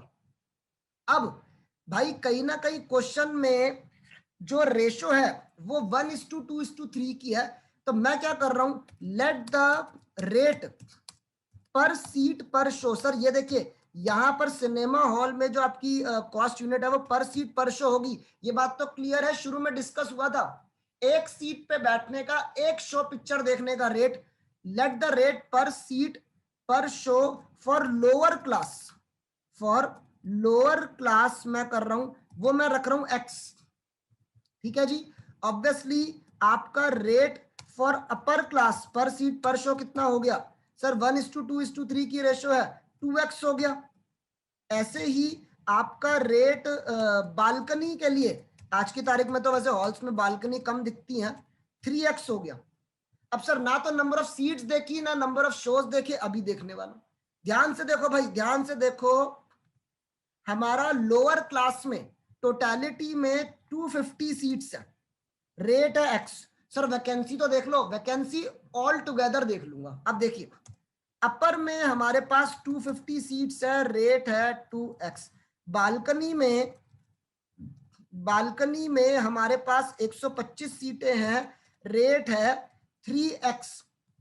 अब बात सुनिए सर, ये तो मैंने अभी तक एक तरीके से नंबर ऑफ सीट्स देखी है, आप ये सोचेंगे सर आपने वैकेंसी नहीं देखी, इसको कंबाइंड एरो में डाल रहा हूं और यहां पर ठीक है -20% कर देते हैं, -20% कर देते हैं, जो भी आपकी वैल्यू आएगी एक्स की उसको -20% आप कर लेना। और ये जो आपका पूरा काम है, क्योंकि हमें साल भर पैसे चार्ज करने हैं, तो इस पूरे को मैंने एक डब्बे में डाल दिया और इसको मैं सीधा इनटू 365 डेज करने वाला हूं, इसको मैं 365 डेज से मल्टीप्लाई करने वाला हूं और ये टोटल मिला के आपके साल के रेवेन्यू के बराबर होना चाहिए 3,53,76,000। आपको कुछ इक्वेशन समझ में आ रही है? लोअर क्लास का रेट अज्यूम किया x, अपर क्लास का 2x, बालकनी का 3x, ठीक है, फिर -20% कर दिया क्योंकि वैकेंसी है, क्योंकि खाली सीटें पैसा नहीं देती, इंटू 365 कर दिया क्योंकि साल में 365 दिन है, कुछ और बोला था, अच्छा भाई साल में 360 दिन है यार, सॉरी, साल में 360 दिन की हमारी कहीं ना कहीं बात हुई थी, तो ये मैं इनटू यहां पर 360 करने वाला हूं, ठीक है, क्लियर है ना। ऑब्वियसली इक्विवेलेंट वाले तरीके से भी वही, उसमें क्या होता है एक्स नहीं लेता वो वैसे ही लिख के दे देता है। एलएचएस को देखें 250 इंटू 2 500 हो जाएगा, 125 इंटू 3 375 हो जाएगा, तो ये आपका 1125x आएगा, जिसमें से आपको माइनस करना है 20%। तो basically you are getting on to 9 -20% करने के बाद 900x, जिसको अभी 360 से मल्टीप्लाई करना बाकी है, और आरएचएस में 3,53,76,000 है आपका। 900 इंटू 360, सर आपका एलएचएस 3,24,000x होता है, विच इज 3,53,76,000। और यहाँ पे अगर हम x को देखें तो 3,53,76,000 डिवाइडेड बाय 3,24,000, सर ये आपका एक सेकेंड हमारे फिर से कुछ हल्की सी गड़बड़ी हो रही है, मैंने कुछ यहाँ पर सर एक बार कॉस्ट वॉस्ट में मुझे लग रहा है कोई पंगा ना हो गया, क्योंकि नंबर ऑफ सीट्स वगैरह नंबर ऑफ सीट्स, एक सेकेंड सर, एक सेकेंड, 900 इंटू 365, एक सेकेंड, मुझे लग रहा है यहां पर हमारी कॉस्ट में कोई गड़बड़ी है, कॉस्ट में कोई गड़बड़ी है हमारी। सर अगेन हमारी एक सिली मिस्टेक जो है वो यहाँ पे रह गई है। मैं छोटी मोटी सिली मिस्टेक तो इसे नहीं कहूंगा, गलती ये हो गई भाई, हमने एक चीज को मिस कर दिया, वो ये है कि यहाँ पर एक दिन में 3 शोज दिखाए जाते हैं। जाहिर सी बात है, हमने जो ये सीट्स वगैरह लिया था ये पर शो लिया था, मैंने नंबर ऑफ शोज ही कहीं ना कहीं नहीं देखा। मुझे यहाँ पर 360 के साथ साथ इनटू नंबर ऑफ शोज यानी इनटू 3 भी करना चाहिए था। तो बेसिकली यहाँ पर अगर हम अपने क्या बोलते हैं, यहाँ पर मेरे को इनटू 3 करना चाहिए था, ये मैं लिख लेता हूँ। और इसको जब आप सॉल्व करेंगे अब मेरे ख्याल से आपका काम हो जाएगा, क्योंकि हमने काफी बड़ी मिस्टेक करी थी कहीं ना कहीं। तो ये हमारा 900x आया था, जिसको आप मल्टीप्लाई अगर देखा जाए तो इंटू 3 करना है, और फिर आपको इक्वल टू रखना है 353,76,000 के। तो अगर आप ये LHS देखेंगे तो 900 इंटू 3 इंटू 360, सर ये LHS जो है वो आपका 9,72,000x बन जाएगा। 9,72,000x equal to 3,53,76,000। अब अगर आप देखें, 3,53,76,000 divided by 972, sir now this is the answer is x is coming equal to 36.39। और हमारे क्वेश्चन ने कहा है कि आंसर को नियरेस्ट रुपी में राउंड ऑफ कर दो, तो 36 छोड़ देते हैं। अब क्या लिया था हमने, अपने लोअर क्लास के रेट को x लिया था, तो ये 36 रुपए हो गया। अपर क्लास का इसका डबल हो गया यानी 72 रुपीज, और बालकनी जो है, बालकनी इसकी ट्रिपल हो गई यानी 108 रुपीज। आप एक बार देख लीजिए कि हमारा काम आंसर सही आया या नहीं आया। अब आंसर को देख लेते हैं। सर बिल्कुल बढ़िया है, lower class 36, upper class 72, balcony 108। तो बेसिकली छोटी मोटी मिस्टेक तो नहीं कहूंगा, ये 3 हमारा रह गया था, ठीक है ना। तो ऑब्वियसली कंसंट्रेशन कॉस्टिंग में बहुत चाहिए। मैं बिल्कुल ईमानदारी से मानता हूं कि कभी कभार मेरी कंसंट्रेशन में भी गलती हो जाती है सर, ऑब्वियसली इंसान हूं, इंसान गलतियों का पुतला होता है भाई, ठीक है ना, इंसान गलतियों का पुतला होता है। The last 2 questions of our this service costing chapter, question number 10th और 11th बाकी है। 10th पर हम ध्यान देंगे सर, बड़ा अच्छा क्वेश्चन है और पेपर में आया हुआ क्वेश्चन है। 10th क्वेश्चन जो है एग्जाम में मई 2018 में आया हुआ है बच्चों को, सीए के स्टूडेंट्स को। हॉस्पिटल, हॉस्पिटल आपको लेके चल रहे हैं, भगवान ना करे किसी को हॉस्पिटल जाना पड़े, वैसे क्वेश्चन हॉस्पिटल का है। A group of healthcare services has decided to establish a critical care unit in a metro city with an investment of 85 lakhs in hospital equipments. The unit's capacity shall be of 50 beds and 10 more beds if required can be added. Generally 50 रखते हैं, 10 अगर चाहिए हो तो और आ सकते हैं। इसके अलावा अगर मैं अपनी बाकी की इंफॉर्मेशन को देखूं तो बिल्डिंग का रेंट जो है that is 2,25,000 per month. Manager salary 3 managers हैं, 50,000 पर मंथ ईच को देने हैं। नर्स है 24 नर्सेज हैं, 18,000 पर मंथ हर किसी को देना है। वार्ड बॉयज 24 वार्ड बॉयज है, 9,000 पर मंथ वार्ड बॉयज को देना है। डॉक्टर्स पेमेंट, डॉक्टर को भी तो पेमेंट करोगे, paid on the basis of number of patients attended and time spent by then. पता है कहीं ना कहीं जब इसने लिखा ना कि कितने पेशेंट्स हैं और कितना टाइम लगता है, इससे कहीं ना कहीं ये लगता है डॉक्टर्स पेमेंट जो है वो हमारे वेरिएबल कॉस्ट के अंतर्गत आएगा, 5.5 लाख पर महीना। फूड एंड लॉन्ड्री सर्विसेज लिखी दिया वेरिएबल है 39,53,000। Medicine to patients obviously variable बनता है, पेशेंट्स पे डिपेंड करता है, 22,75,000। एडमिनिस्ट्रेटिव ओवरहेड्स ये कहीं ना कहीं फिक्स्ड होगा 28 लाख रुपए। डेप्रीसिएशन 15% पर एनम फिक्स के केस में आने वाला है।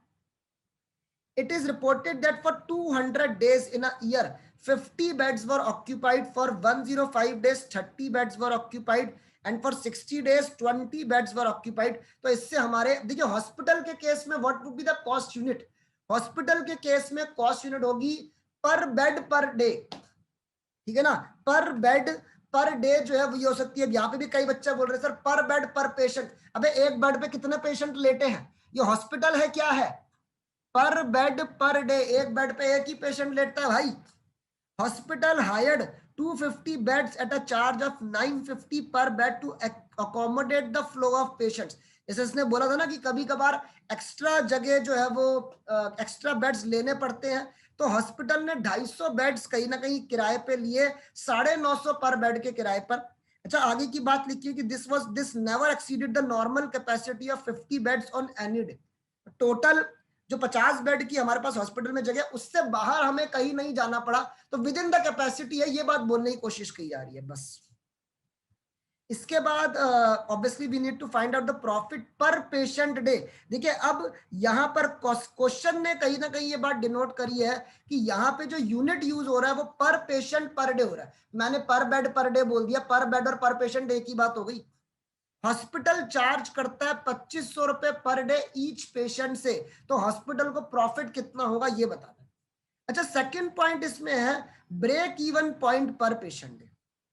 Break even point per patient day, आपको पता है अब ब्रेक इवन क्या होता है, और ब्रेक इवन जानने के लिए हमें फिक्स्ड कॉस्ट और वेरिएबल कॉस्ट का बंटवारा सही करना पड़ेगा। तो इस क्वेश्चन में वेरिएबल और फिक्स्ड कॉस्ट को बांटना मुद्दे की बात है, नहीं तो पंगा पड़ सकता है। और क्वेश्चन ने बोला कि एनुअल बेसिस पे काम करें, तो हम सर शुरू करते हैं अपनी स्टेटमेंट वगैरह बनाना, ठीक है। नहीं, स्टेटमेंट जो है वो आप लोग बनाना यहाँ पर शुरू करिए, ठीक है। स्टेटमेंट ऑफ ऑपरेटिंग कॉस्ट, और इसने ये भी बोल दिया कि एनुअल बेसिस पे करना है स्टेटमेंट ऑफ क्या बोलते हैं ऑपरेटिंग कॉस्ट, और वो भी एनुअल बेसिस पे काम करना है। ये बात मैं आपको पहले ही बता चुका हूं। तो चलिए, तो कहीं ना कहीं मैं इसी स्टेटमेंट को यूज करते हुए आप लोगों को सर लाइन दोबारा मारनी पड़ेगी, आप लोगों को ढांचा दोबारा बनाना पड़ेगा। बनाइए बनाइए सर। तो यहाँ पे एनुअल बेसिस पे हमें काम करना है। चलिए, और जैसे कि मैंने कहा कि क्योंकि इस क्वेश्चन में ब्रेक इवन पॉइंट की रिक्वायरमेंट है, तो फिक्स्ड कॉस्ट और वेरिएबल कॉस्ट का बंटवारा हमें सही करना पड़ेगा। फिक्स्ड कॉस्ट और वेरिएबल कॉस्ट का जो बंटवारा है वो हमें बिल्कुल सही यहाँ पर करना पड़ेगा, ठीक है। मैं भी बहुत ध्यान से देख रहा हूं कि वेरिएबल में क्या चीज आएगी और फिक्स्ड में क्या चीज आएगी। कहीं ना कहीं देखा जाए तो हम जब देखा जाए तो कॉस्ट स्टेटमेंट बना रहे हैं, या हम चाहे तो प्रॉफिट क्योंकि निकालना है, चलिए कॉस्ट स्टेटमेंट बनाते हैं, मैं ढांचे को नहीं हिला रहा। फिक्स्ड कॉस्ट में यहां पर क्या क्या आएगा वो मैं देख रहा हूं। एक तो अपने क्वेश्चन के ऊपर मैं दोबारा जाऊं, क्वेश्चन के ऊपर अगर दोबारा देखा जाए तो अपना सीक्वेंस से चलते हैं। सबसे पहले आपको दे रखा है बिल्डिंग का रेंट, बिल्डिंग का rent which is given out as 2,25,000 per month. तो 225 इंटू 12 के हिसाब से आपको करना पड़ेगा। अब तो आप सर इन सब चीजों में प्रो हो चुके हैं, अब आप इन सब चीजों में प्रो हो चुके हैं। 2,25,000 इंटू 12 आप कर दीजिए, तो ये आपका 27 लाख रुपए हो गया। 27 लाख रुपए हो गया, ये मैं अपने इनर कॉलम में लिख लेता हूं, इनर कॉलम में लिख लेता हूं। इसके अलावा मेरी फिक्स कॉस्ट में क्या है भाई, मैनेजर सैलरी है, मैनेजर सैलरी है। ये हम सारी सैलरीज वगैरह जो है वो जल्दी से लिख ले। कितनी लिखी है मैनेजर सैलरी, मैनेजर सैलरी जो है 50,000 जो है वो एक मैनेजर को है पर मंथ, और 3 मैनेजर्स हैं, 3 मैनेजर्स हैं। 50,000 इंटू 12 इंटू 3 करना पड़ेगा भाई, 50,000 इंटू 12 इंटू 3, इस हिसाब से 18 लाख रुपए जो है वो हमारे कहीं ना कहीं मैनेजर की सैलरी के चले जाते हैं। इसके अलावा जितनी सैलरीज हैं वो फिक्स्ड कॉस्ट के तौर पे आएंगी। नर्सिस की सैलरी, नर्सिस की सैलरी की बात करें तो ये हमारा क्या कहते हैं, इनकी सैलरी कितनी है भाई, 18,000 पर मंथ है, 18,000 पर मंथ है, इंटू 12 करना पड़ेगा। और नर्सिस जो है वो नंबर ऑफ नर्सिस 24 नर्सिस है यार, 24 नर्सिस हैं, ठीक है। एक सेकेंड, इसको नीचे कर देते हैं। चलिए, तो इसको कैलकुलेट करें, 18,000 इंटू 12 इंटू 24, 51,84,000, 51,84,000। इसके अलावा आपके पास वार्ड बॉयज हैं, तो वार्ड बॉयज की सैलरी हो गई, वार्ड बॉयज की सैलरी हो गई। मैं भैया सीए के बच्चों को ये रिकमेंड करूंगा कि इस चैप्टर में खासतौर पे अपने स्टडी मॉड्यूल के क्वेश्चंस देखें, बहुत अच्छे क्वेश्चंस दे रखे हैं, बहुत सारी इंडस्ट्रीज के क्वेश्चंस कवर्ड हैं। 9,000 पर मंथ इंटू 12, और वार्ड बॉयज कितने हैं? वार्ड बॉयज भी 24 ही है, वार्ड बॉयज भी 24 ही है, तो 9,000 इंटू 12 इंटू 24 के हिसाब से 25,92,000 यहां पर आपका आएगा, 25,92,000। अब सर वार्ड बॉयज के बाद हमारा जो फिक्स्ड कॉस्ट की बात करें, फिक्स्ड कॉस्ट में कहीं ना कहीं एडमिनिस्ट्रेटिव ओवरहेड्स आने चाहिए और आपका डेप्रिसिएशन एंड इक्विपमेंट्स आना चाहिए, क्योंकि वो मतलब कहीं ना कहीं पता लग रहा है एडमिनिस्ट्रेटिव ओवरहेड्स कहीं ना कहीं हमेशा क्लैरिकल नेचर के होते हैं, फिक्स्ड नेचर के होते हैं आपके पास। तो यहाँ पे next item should be your administrative overheads. Administrative overheads ये कितने दे रखे हैं भाई? एडमिनिस्ट्रेटिव ओवरहेड्स एक बार देखना, administrative overheads are given to you as 28 lakhs per year. Obviously यार एडमिनिस्ट्रेशन के काम में बहुत खर्चा होता है, 28 लाख रुपए साल का। इसके बाद हमारा नेक्स्ट पॉइंट जो है वो डेप्रीसिएशन का हो गया। डेप्रीसिएशन जो हमने मेडिकल इक्विपमेंट्स लगवाए हैं 15% ऑन ओरिजिनल कॉस्ट। क्वेश्चन में टॉप में लिखा था हमने इक्विपमेंट्स में 85 लाख रुपीस इन्वेस्ट किया, तो 85 lakhs का कितना? 15% ना, 85 lakhs का 15% अगर हम देखेंगे तो डेप्रीसिएशन हमारा यहाँ पर आएगा 85 लाख का 15%, 12,75,000, 12,75,000। आई गेस आपकी फिक्स्ड कॉस्ट जो है वो कंप्लीट हो गई। तो फिक्स्ड कॉस्ट का टोटल करके जो है वो आप यहाँ पर आउटर कॉलम में ले आइए अपना। तो fixed cost is coming out as 27 lakhs plus 18 lakhs plus 5184 plus 25,92,000 plus 28 lakh plus 12,75,000। Sir ये टोटल आपका आउटर कॉलम में यहाँ पर फिक्स्ड कॉस्ट आ रहा है, काफी भारी भरकम आ रहा है भाई, 1,63,51,000, 1,63,51,000 ये आपका कहीं ना कहीं फिक्स्ड कॉस्ट आ रहा है। चलिए सर आगे बढ़ते हैं, आगे बढ़ते हैं। अब बारी है रनिंग चार्जेस की, ऑपरेटिंग चार्जेस की, वेरिएबल कॉस्ट की। ऑपरेटिंग चार्जेस ब्रैकेट में वेरिएबल कॉस्ट। चलिए अब वेरिएबल कॉस्ट की अगर बात करूं तो एक तो सबसे पहले मेरे को दिख रहा है डॉक्टर्स की पेमेंट। डॉक्टर्स पेमेंट कहीं ना कहीं इसने बात साथ में लिख दी ना कि ये नंबर ऑफ पेशेंट्स और इन सब पे डिपेंड करता है, इसलिए 5.5 लाख रुपए महीना। ऑब्वियसली हम क्वेश्चन साल के लिए कर रहे हैं हम, तो 5.5 लाख रुपए को आप 12 महीने से कर दें 66 लाख। सर डॉक्टर्स को पेमेंट ऑब्वियसली बहुत अच्छी मिलती है, 66 लाख रुपीस की डॉक्टर्स की पेमेंट हो गई। इसके अलावा नेक्स्ट क्या है? इसके अलावा नेक्स्ट क्या है? कहीं ना कहीं फूड एंड लॉन्ड्री सर्विस जो है वो यहाँ पर आ जाएगा, फूड एंड लॉन्ड्री सर्विस, ठीक है। मेडिकल जो क्या बोलते हैं पेशेंट्स को मेडिसिन देनी है वो आ जाएगा। तो यहाँ पे मैं सीक्वेंसली लिखता हूं अपना, एक तो food and laundry, food and laundry यहाँ पे लिख लेते हैं। अच्छा क्या दे रखा है फूड एंड लॉन्ड्री में? 39,53,000, 39,53,000।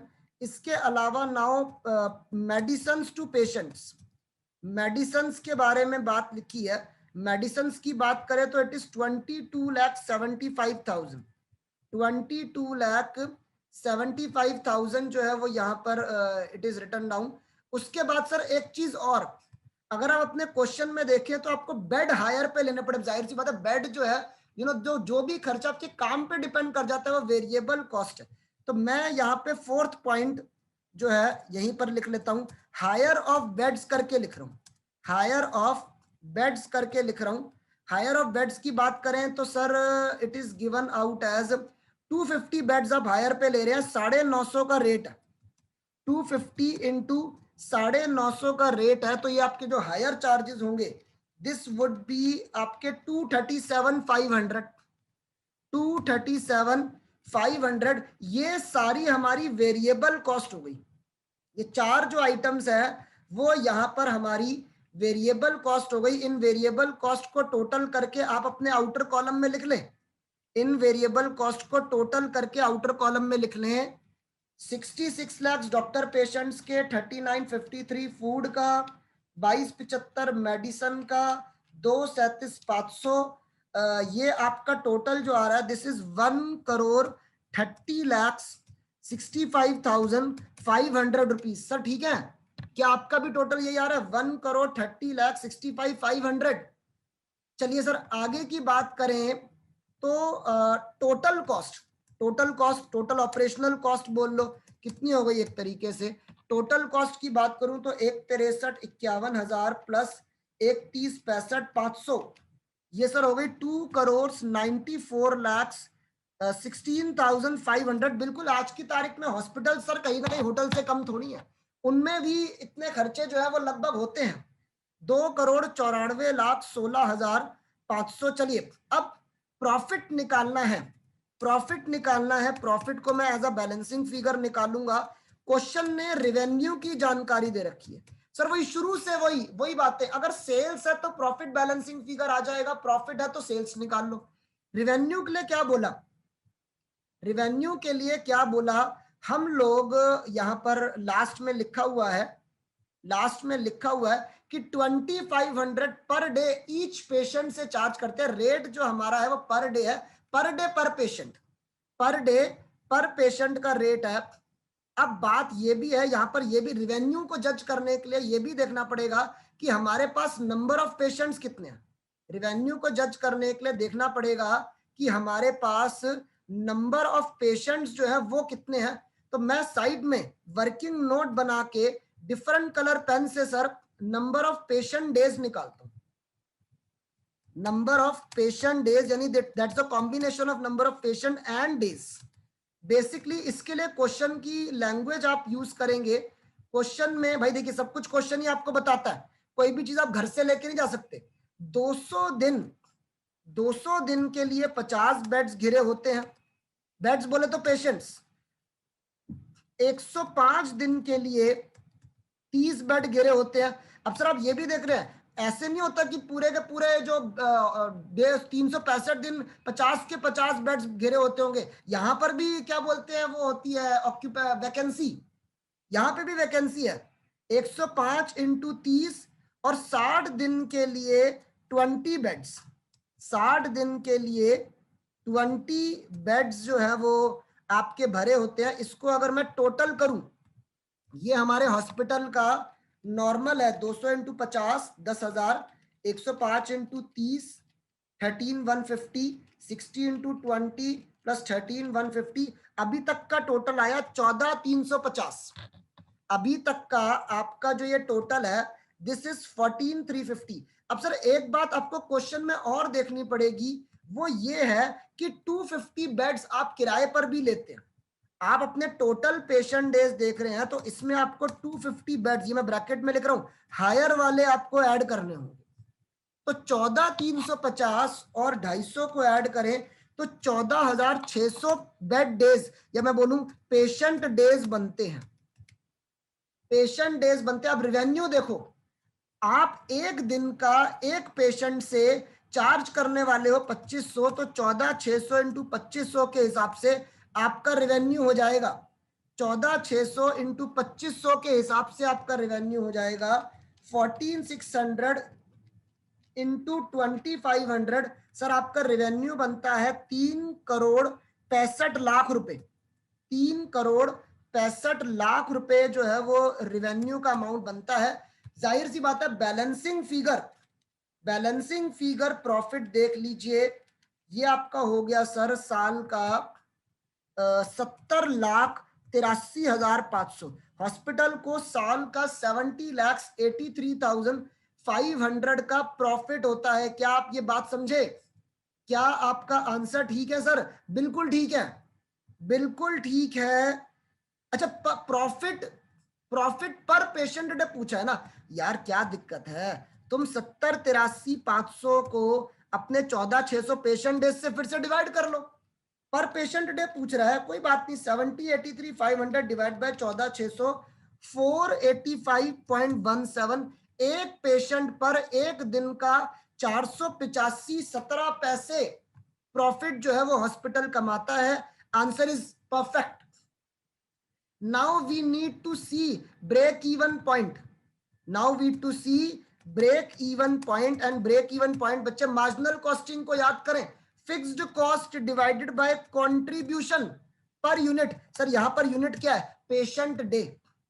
फिक्स्ड कॉस्ट की बात करूं, आई हैव 163,51,000, कंट्रीब्यूशन मेरे को देखना पड़ेगा, ये मेरा ये जो है ये फिक्स्ड कॉस्ट है, कंट्रीब्यूशन पर पेशेंट डे देखना पड़ेगा, निकाल लेते हैं क्योंकि देखना ये निकालना चाहता है। देखिए आपको क्या लगता है, एक भाई आज की तारीख में सब चीजें कमर्शलाइज्ड है, हॉस्पिटल एक बिजनेसमैन की तरह नहीं सोचता होगा कितने पेशेंट आए, कितने दिन के लिए आए कि हमारा खर्चा निकल जाए, यही होता है ना ब्रेक इवन पॉइंट। देखो तो how to calculate contribution, sales minus variable cost, और पर डे करना है, कहीं ना कहीं रेवेन्यू पर पेशेंट डे 2500 है, ये बात तो पक्का है। वेरिएबल कॉस्ट देखो, वेरिएबल कॉस्ट टोटलिटी में है 1,30,65,500 पर पेशेंट डे, 14,600, इसको भी पर पेशेंट डे कर लो, तो आपकी सेल्स 2500 माइनस 130,65,500 डिवाइड बाय 14,600, ये सर 894.897260,273 ऐसे होगी। मैंने फुल फिगर इसलिए लिखी है क्योंकि इसको डिवाइड काफी बड़ी फिगर से करना है। मेरा एक दिन का मार्जिन बोलते हैं ना सिंपल भाषा में, मार्जिन वो हो गया 894.897260,273। आपको नहीं लगता कि हॉस्पिटल वाले भी पहले से कहीं ना कहीं अपना रेट जो है, अपनी प्राइस जो है निकाल के रखते होंगे। एक दिन का मार्जिन हो गया 1605.10273973।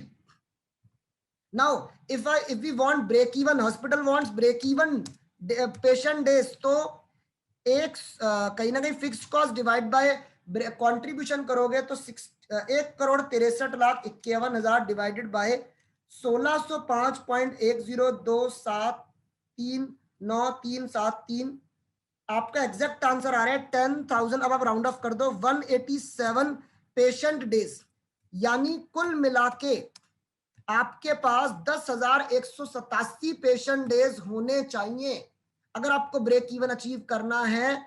आप अपने आंसर को देख लीजिए सर, आप अपने यहां पर आंसर को देख लीजिए, एक सेकेंड, देखो मैं यहां पर शो कर रहा हूं, ये देखो 10,187।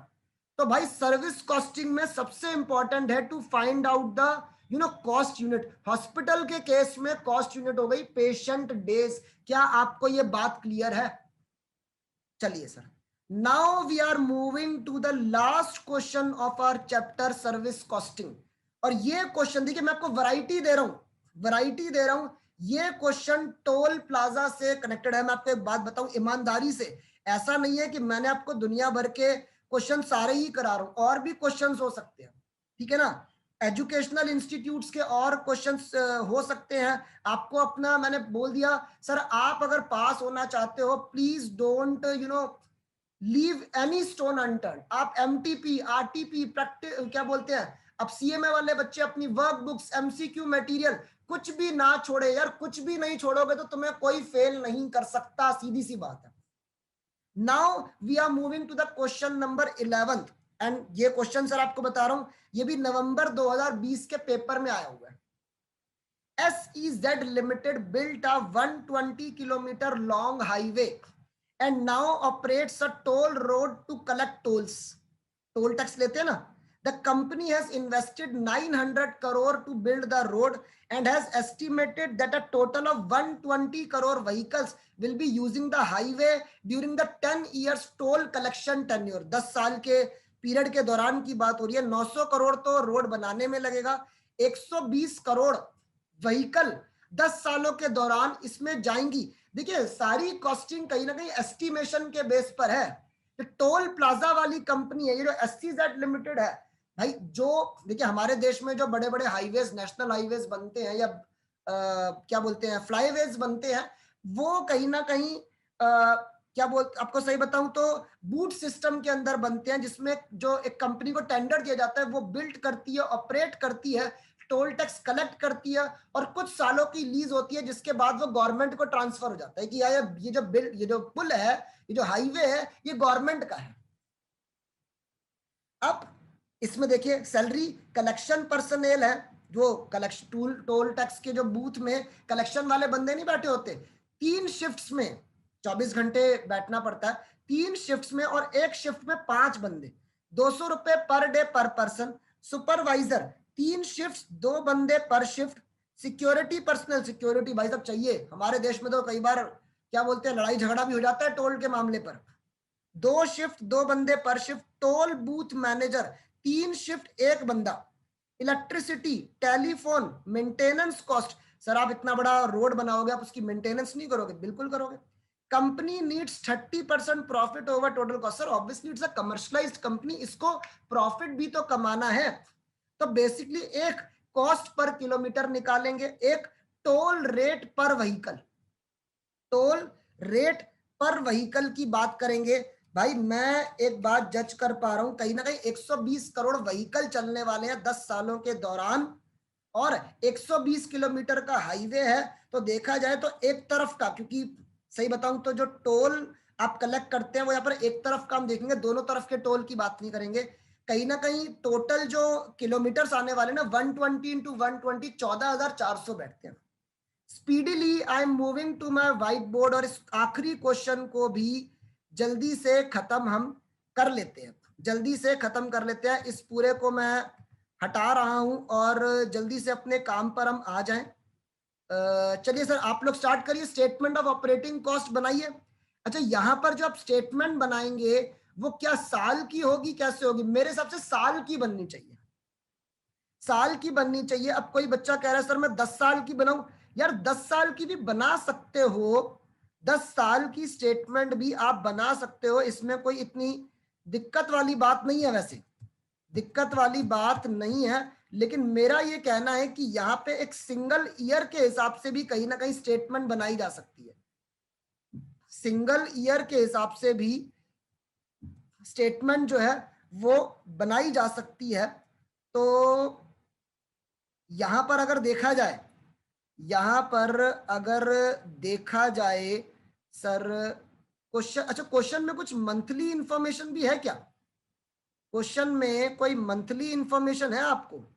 पर डे पर पर्सन दे रखा है। अच्छा अच्छा, the other cost for the, भाई ये ध्यान देना पड़ेगा इस लाइन पर, इस लाइन पर ध्यान देना पड़ेगा। ये देखो मैंने वही कहा था कोई गड़बड़ी ना हो जाए, क्वेश्चन के टॉप में लिखा है, क्वेश्चन के टॉप में लिखा है कि जो अदर कॉस्ट है वो मंथ की है, जून की है। ये जो सैलरी, इलेक्ट्रिसिटी, मेंटेनेंस, ये सब कुछ है, ये जून 2020 का यानी महीने का लिखा है। वही सावधानी हटी दुर्घटना घटी, ठीक है ना? ये आपका कहीं ना कहीं आपको जो स्टेटमेंट बनानी चाहिए, this should be of a month, this should be of a month. तो हम यहां पर लिख रहे हैं स्टेटमेंट ऑफ ऑपरेटिंग कॉस्ट, और मैं ब्रैकेट में लिख रहा हूं कि ये जो स्टेटमेंट बनाई जा रही है ये आप मंथ की बना रहे हैं, ये आप एक मंथ की बना रहे हैं। तो इसमें भी स्टैंडिंग चार्जेस, रनिंग चार्जेस कर लेते हैं। वैसे कहीं ना कहीं सही बताऊं तो यहाँ पर तो सारे खर्चे ना मेरे को स्टैंडिंग चार्जेस ही लग रहे हैं, यहाँ पर सारे खर्चे जो है आपके स्टैंडिंग चार्जेस ही लग रहे हैं। कहीं ना कहीं मुझे लग रहा है यहाँ पर स्टैंडिंग और रनिंग का बंटवारा करने की जरूरत नहीं, क्योंकि सब कुछ स्टैंडिंग है, सब कुछ स्टैंडिंग है। तो अगर हम सीधा सीधा लिखना शुरू करें तो हमारी कॉस्ट में सर सबसे बड़ी कॉस्ट जो मुझे लग रही है वो ये है, यहां पर डेप्रीसिएशन है। सर डेप्रीसिएशन, भाई आप जो बिल्डिंग बनाने, सॉरी रोड बनाने में 900 करोड़ खर्च कर रहे हो, ये भी तो एक टाइप की कैपिटल इन्वेस्टमेंट है। डेप्रीसिएशन हर चीज की होती है, ये भी तो एक फिक्स असेट की तरीके से हो गया। एक तरीके से 900 करोड़, पहली बात तो 900 करोड़ जो अमाउंट है वो आपका क्या बोलते हैं, इसकी लाइफ 10 ईयर्स है। ये जो हमारा जो हम क्वेश्चन कर रहे हैं ये हम कहीं ना कहीं 10 ईयर्स के लिए कर रहे हैं, तो डिवाइड बाय 10 कर दिया, इससे 1 साल की डेप्रिसिएशन आएगी। क्वेश्चन मैं कर रहा हूं 1 महीने के लिए, तो मैंने इसको डिवाइड बाय 12 भी कर रहा हूं। 900 डिवाइड बाय 10 90 करोड़ 1 साल का, डिवाइड बाय 12 1 महीने का, कहीं ना कहीं 7.5, क्या बोलोगे 7.5 करोड़, 7.5 करोड़ ही लग रहा है ये, क्योंकि 900 करोड़ था तो 7.5 करोड़ हो गया। फुल फिगर में लिखे तो ये सर यहाँ पे मैं समझता हूं कि बहुत बच्चों की हालत खराब हो जाती है, 7 करोड़ 50 लाख हो गया एक तरीके से। बाकी कॉस्ट की बात करें, सैलरीज की बात करें, सैलरी सबसे पहले कलेक्शन वाले बंदों की सैलरी को देखते हैं। कलेक्शन वाले बंदे सर 5 बंदे पर शिफ्ट हैं, 3 शिफ्ट्स जो है लगेंगी, एक बंदे को 200 रुपए मिलते हैं पर डे के। ठीक है भाई, जून का महीना है, लिखा नहीं है, लेकिन जून के महीने में एक महीने में 30 दिन होते हैं। क्या आपको ये कैलकुलेशन समझ में आ रही है? क्या आपको कैलकुलेशन समझ में आ रही है? 5 इंटू 3 इंटू 30 डेज इंटू 200 रुपए का रेट, 5 बंदे 3 शिफ्ट 200 रुपए का रेट, 30 दिन, सर महीने का 90,000 की सैलरी बन गई इनकी। इसके अलावा सैलरी, बहुत सारे बंदे हैं ना काम पे, और कौन है? सुपरवाइजर है, सुपरवाइजर हमारा सैलरी पर है। सुपरवाइजर की सैलरी का क्या हिसाब है? 2 बंदे हैं 3 शिफ्ट्स है, बेसिकली 3 शिफ्ट तो सबकी है, बस सिक्योरिटी वालों की 2 शिफ्ट्स हैं। इनका क्या रेट है? इनका सर 350 रुपए का रेट है। सुपरवाइजर थोड़ा ज्यादा बढ़िया बंदा हो गया ना, स्किल्ड बंदा हो गया, इसका ज्यादा रेट है। तो 2 into 3 into 350 into 30, sir 63,000 supervisor की साल की सैलरी हो गई। सुपरवाइजर की, सॉरी महीने का खर्चा। अच्छा, सिक्योरिटी वाले को सैलरी जो देंगे आप, सैलरी देनी है सिक्योरिटी स्टाफ। सिक्योरिटी वालों की एक्चुअली जो एक शिफ्ट होती है वो काफी बड़ी होती है, इसलिए 2 शिफ्ट में ही काम चल रहा है।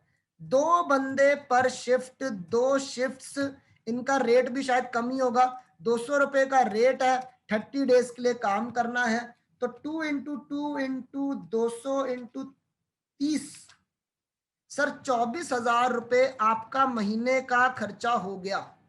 24,000 रुपए आपका महीने का खर्चा हो गया, बिल्कुल ठीक सर। अच्छा, आखिरी में ये टोल बूथ का मैनेजर है, टोल बूथ का मैनेजर है, इसकी सैलरी जो है वो हमें देखनी है। इसकी सैलरी वो हम देख लेते हैं। 3 शिफ्ट में एक ही बंदा पर शिफ्ट है, एक बंदा पर शिफ्ट इंटू 3 शिफ्ट, इसका रेट भी शायद ज्यादा होगा, इसको 500 रुपए पर डे मिलते हैं। 30 दिन के लिए देखा जाए तो 1 इंटू 3 इंटू 500 इंटू 30, सर ये 45,000 हो गया मंथली खर्चा, 45,000 मंथली खर्चा। इसके अलावा बाकी देखें तो इलेक्ट्रिसिटी है, इलेक्ट्रिसिटी, बिजली का खर्चा लिखा है कितना? 1.5 लाख रुपए, 1.5 लाख रुपए महीना। इसके अलावा यू हैव टेलीफोन का खर्चा सर 1 लाख। यार ये साल के जून के, फिर से वही कंफ्यूजन होती है, लेकिन फिर याद आ गया, ये सारे खर्चे आपको जून मंथ के दे रखे हैं, जून मंथ के दे रखे हैं। You have maintenance cost also, you have maintenance cost also, ये भी आप लिख लीजिए। ठीक है, यहां पर मैं आपको सही बताऊं, मैंने स्टैंडिंग वेरिएबल ऐसा कुछ नहीं बांटा,